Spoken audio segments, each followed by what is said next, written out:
السلام علیکم ناظرین ارشاد بھٹی صاحب آج کل جو ہیں وہ پاکستان کے جتنے بھی مولانا صاحب حضرات ہیں ان کے انٹرویو کر رہے ہیں اور کافی پیچیدہ ان سے سوال و جواب کر رہے ہیں. تو آج ان کے جو گیسٹ ہیں وہ ہیں جی مفتی طارق مسعود صاحب. تو آئیے پہلے ارشاد بھٹی اور مفتی طارق مسعود کی بات چیت سنتے ہیں, اس کے بعد بات کرتے ہیں. لطیفوں والا دین بنا دیے. آپ اکثر غیر معتاد گفتگو کرتے ہیں اور یہ سب کچھ کرتے ہیں نام کے لیے, پیسوں کے لیے اور اپنی مشہوری کے لیے, مطلب ذاتی تشہیر کے لیے. اور ایک مولانا صاحب کو میں سن رہا تھا تو وہ کہہ رہے تھے شغلی مولوی. تو آپ کو شغلی مولوی کہا جاتا ہے, صحیح کیوں؟ یہ باتیں زیادہ تر وہ لوگ کرتے ہیں جو شارٹ کلپس دیکھ رہے ہوتے ہیں, جو ڈیڑھ دو گھنٹوں کے بیانات میں سے 1 منٹ کا آدھا منٹ کا کلپ نکال کے وائرل کرتے ہیں. میرے جو جمعے کے اور اتوار کے بیان ہوتے ہیں 1.5 سے 2 گھنٹے کے بیان ہوتے ہیں وہ. تو یہ ہو نہیں سکتا کہ 1.5 گھنٹہ لطیفے ہی سناؤں میں جی اور مذہبی طبقہ پھر اس کو سن رہا ہو. لطیفوں کے لیے بہت سارے کامیڈین پڑے ہوئے ہیں. ہاں, جب آپ کسی کی بات سے 1 منٹ کا یا آدھا منٹ کا صرف لطیفے والا کلپ نکال کے لائیں گے تو پھر ظاہر ہے یہی امیج جائے گا کہ یہ صرف لطیفے ہی سناتے ہیں. تو ایسا نہیں ہے کہ 1.5 گھنٹے کے بیانات اگر لوگ اور دوسرا یہ کہ ہمارے چینل پہ جو ہے ہم نے اسٹرائکیں نہیں دیتے, سب کو اجازت دی ہوئی ہے. تو ہر آدمی اپنی مرضی کی چیز نکال رہا ہے. تو اس سے یہ امیج جاتا ہے کہ شاید یہ لطیفے ہی میں سنا رہا ہوں, اس کے علاوہ کچھ نہیں سنا رہا. تو یہ غلط ہے, یہ معلومات نہ ہونے کی وجہ سے. ہاں, یہ ضرور ہے کہ عام طور پر جو مذہبی اسکالرز کا وے آف اسپیکنگ ہے یا وے آف ٹیچنگ ہے, میرا اس سے بچپن سے تھوڑا ڈفرینٹ ہے. اور یہ ایسا نہیں ہے کہ یوٹیوب جب آیا تو میں نے مشہور ہونے کے لیے یہ اسٹائل اختیار کیا ہے, ایسا نہیں ہے. میں ٹیچر ہوں 1999 سے, جامعہ الرشید میں پڑھا رہا ہوں. اس وقت تو ہم سوچ بھی نہیں سکتے تھے کبھی یوٹیوب کی دنیا ہوگی. تو میرے اس وقت کے اسٹوڈنٹس ہیں, آپ ان سے پوچھیں کہ مفتی طارق مسعود جب سبق میں آتے تھے, کلاس میں آتے تھے پڑھانے کے لیے, تو کیا اسٹائل ہوتا تھا؟ سو بھی ہمارا یہی اسٹائل تھا. ہنساتے بھی تھے, گپ شپ بھی لگتی تھی اور طلبہ انجوائے کرتے تھے, لیکن سبق بھی پڑھاتے تھے, اپنا سلیبس بھی کمپلیٹ کرواتا تھا میں. اب میں ایک نیچرل ہے. نہیں, میں مان لی آپ کا نیچرل ہے, لیکن آپ کا ایک میں سن رہا تھا, آپ کہہ رہے ہیں ایک مولوی سے کسی نے پوچھا کہ کیا لڑکی کے ساتھ سونا جائز ہے؟ بولے کم وقت سوتا کہاں ہے تو, کون پاگل ہے جو لڑکی ساتھ سوئے گا؟ پھر آپ ہنسے, ہنس کر کہا سمجھ آئی میری بات؟ تو اب ایک مولانا مفتی لڑکی کے ساتھ سوئے, کم وقت سوتا کہاں ہے؟ نہیں, مولانا مفتی نہیں سو رہا, وہ مولانا مفتی ڈانٹ رہا ہے کہ کوئی شخص مولانا سے پوچھ رہا ہے کہ لڑکی کے ساتھ سونا جائز ہے, تو مولانا کہتے ہیں تم سوتے کہاں ہو. یعنی اس زومانی جملے کا آپ کو پتہ ہے کہ اس کا کیا ہے, کہ مطلب تم جاگتے ہو تو لڑکی کے ساتھ کیا؟ ہاں, تو مطلب یہی ہے نا کہ تم گھننے بن کے سوال گھما رہے ہو. تو اصل میں پوچھنا تمہیں یہ چاہیے کہ ہم لڑکی کے ساتھ غلط حرکتیں کرتے ہیں تو یہ جائز ہے یا نہیں. تو گھننے بن کے تم سوال گھما رہے ہو کہ ہم سوتے ہیں. تو کتنا اچھا ہوتا اگر یہ سوال آپ پرچی اٹھاتے ادھر رکھ دیتے. نہیں, اس میں کیا ہے, اگر میں نے پرچی اٹھا کے نہیں رکھی اور میں نے یہ ریکارڈ کروا دیا تو آپ کو لگتا ہے اس میں کچھ نہیں؟ میرا خیال ہے کچھ نہیں. اچھا, اگلا سنیے. ایک شخص مرنے لگا, بولا بیگم بستر مرگ پر ہوں, میرے دل میں ایک سوال ہے, ایک خلش ہے, 10 بچے ایک جیسے ہیں, یہ 11واں مختلف ہے, یہ کس کا ہے؟ بیوی بولی سچ بتاؤں؟ شور بولا ہاں بتاؤ. بیوی نے کہا صرف ایک ہی تیرا ہے, باقی جو 10 ہیں یہ جو سیم ہیں یہ تیرے نہیں ہیں, یہ کسی اور پھر آپ ہنستے ہیں. کئی بیڑا غرق کر دیا. پھر نہیں, میں آپ سنا دیجیے گا. پھر آپ کہتے ہیں یہ کسی اور پھر آپ ہنستے ہیں اور کہتے ہیں یہ کہیں اور سے ڈاؤن لوڈ کی ہیں. صحیح.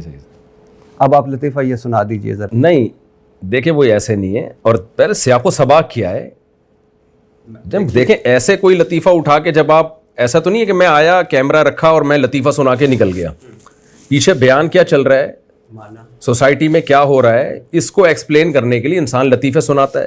تو لطیفہ جو میں نے سنایا تھا وہ اس طرح سنایا تھا کہ ایک آدمی کے 10 بچے تھے, تو 11واں ذرا ڈفرینٹ پیدا ہوا. تو اس نے اپنی بیوی سے پوچھا موت کے وقت کہ یہ کس کا ہے, مجھے شک ہو رہا ہے. تو اس نے کہا صرف یہی تیرا ہے. بس اتنا لطیفہ ہے. یعنی آپ آپ نے کہا ڈاؤن, میں آپ کلپ آپ کو سنا, یہ کہیں اور سے ڈاؤن لوڈ ہوئے. اچھا چلیں, تو اس میں یہ کہیں اور سے ڈاؤن لوڈ ہونا یعنی نہیں. تو آپ کیا کہنا, میں کیا یہ بتاؤں کہ یہ اس طرح ملے آپس میں اور وہ اس کا تمہارا کہیں میرا کہیں سے لنک تھا, وہ لڑکا آیا رات کو بیٹھا اور میرے ساتھ یہ حرکتیں کی, تو یہ تو شارٹ میں تو ایسے ہی بات ہوتی ہے. آپ کو چاہیے یہ ڈیٹیل بتانی؟ نہیں بتائی نا ڈیٹیل, اسی وجہ سے. اچھا, آپ کو پتہ تھی؟ یہ لطیفہ ہے, فرضی ہے, یہ حقیقت سے اس کا تعلق نہیں ہے. آگے سنیے, آپ نے ایک اور بڑا بونس کا اعلان کیا ہے, اور سب سے بڑا بونس ہے آج کل پاکستان میں بڑا ہٹ ہے, کہ 3 طلاق یافتہ سے شادیاں کرو یا 3 بیوہ سے شادیاں کرو, چوتھی میں کرا دوں گا. اور اس بڑی اچھی بات ہے, کمال ہے آپ. لیکن اس کے بعد مجھے اعتراض شروع ہوتا ہے, یہ بھی اعتراض ہے خیر, لیکن اس کے بعد اعتراض ہے کہ 16 سال کی لڑکی سے, 2 8 سال کی لڑکی سے, ورنہ 4 سال کی 4 لڑکیوں سے. اب مجھے بتائیں, آپ نے لڑکی کو جنس سمجھ لیا ہے؟ میں بیٹی کا باپ ہوں, آپ بھی ہیں. وہ آپ میں اس دن دیکھ رہا تھا, وہ آپ کہہ رہے تھے یہ چٹاکی ہے, وہ بھی میرے خیال سے آپ کی بیٹی تھی, اللہ اس کے نصیب اچھے کرے. لیکن اب آپ نے لڑکی کیا سمجھ لیا ہے کہ کلو چینی لے دوں گا, ورنہ آدھا کلو لے دوں گا, ورنہ پاؤ لے دوں گا. یہ مزاح تھا, اور اس کا پورا واقعہ یہ ہے, میں نے لوگوں کو جو بیان, یہ مزاح تھا.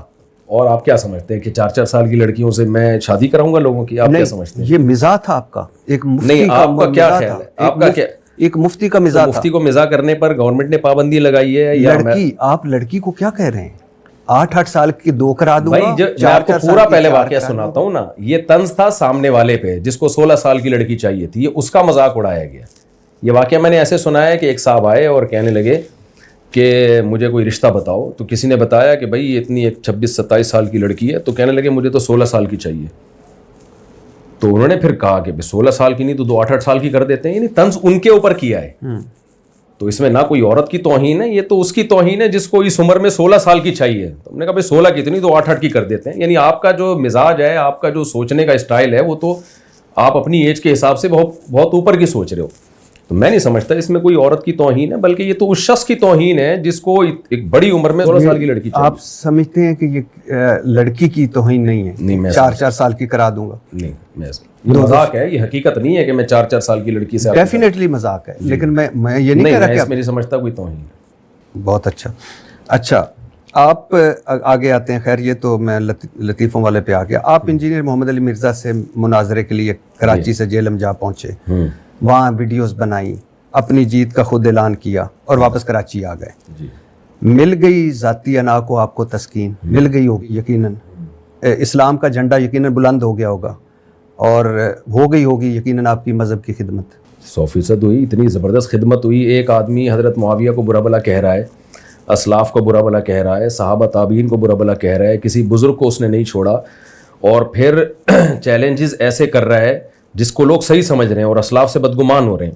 رفع الیدین کے مسئلے پر وہ کہہ رہا ہے کہ اس میں کوئی صحیح حدیث سرے سے موجود ہی نہیں ہے. امام ترمذی نے عبداللہ بن مسعود والی حدیث کو ضعیف کہا ہے, اور میں چیلنج کرتا ہوں کوئی اس کو صحیح نہیں کر سکتا.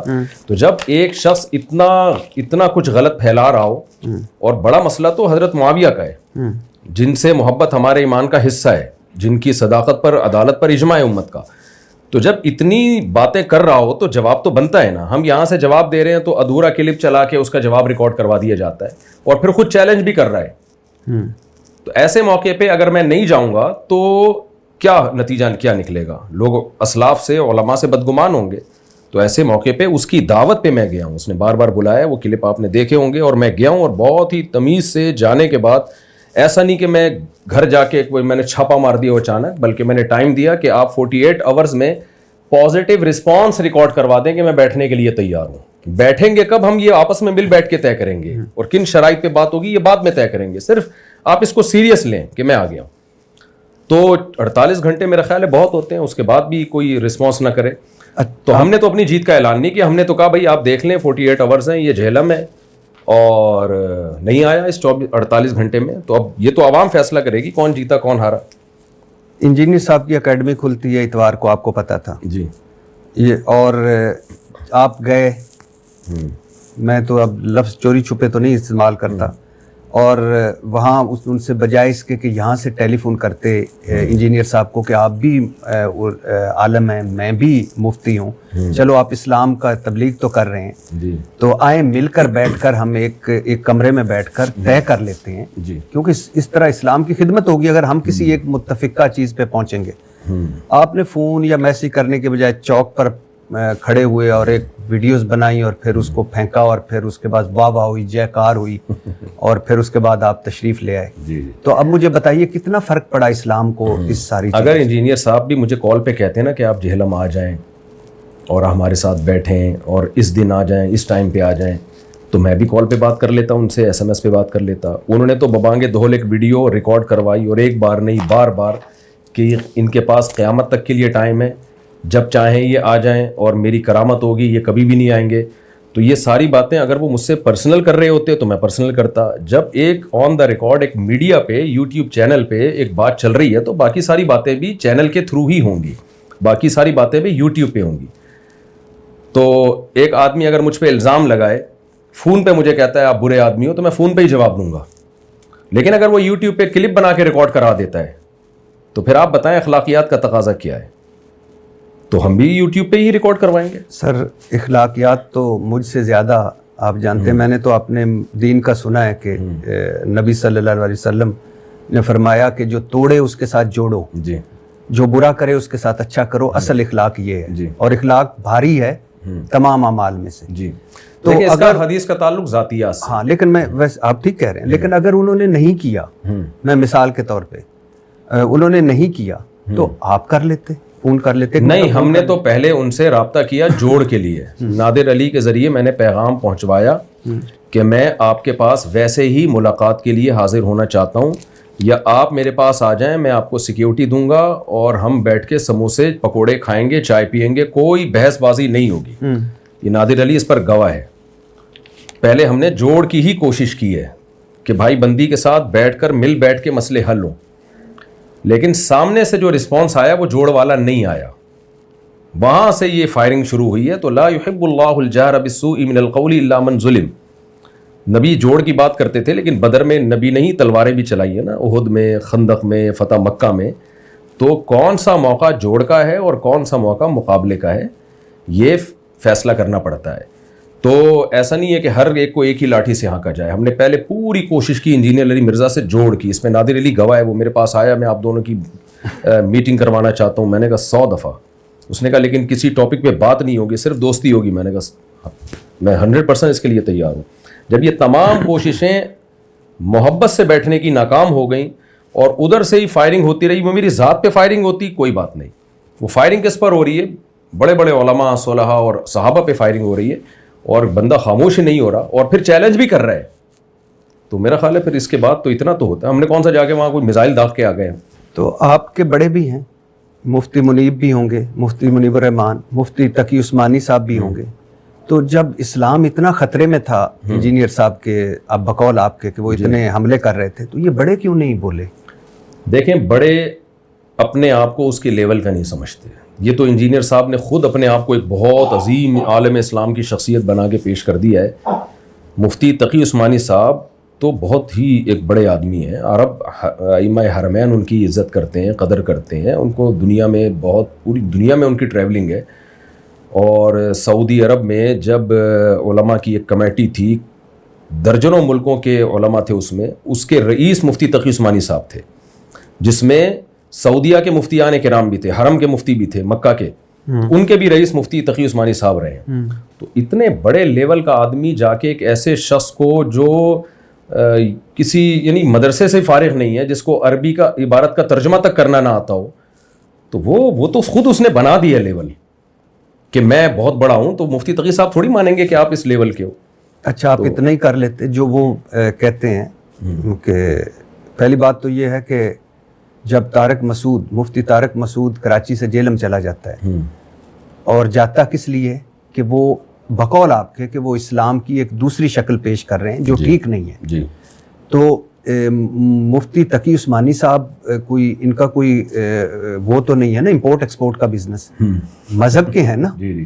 تو مفتی جب اسلام خطرے میں ہو اور اپنوں سے ہو تو کم از کم ان کو بولنا چاہیے تھا، مفتی منیب الرحمان سے بولنا چاہیے تھا. اور پھر انجینئر صاحب کو میں سن رہا تھا، وہ کہہ رہے تھے کہ لکھوا کے ہی لے آؤ، بڑوں سے، اپنے کسی بڑے سے لکھوا کے لے آؤ.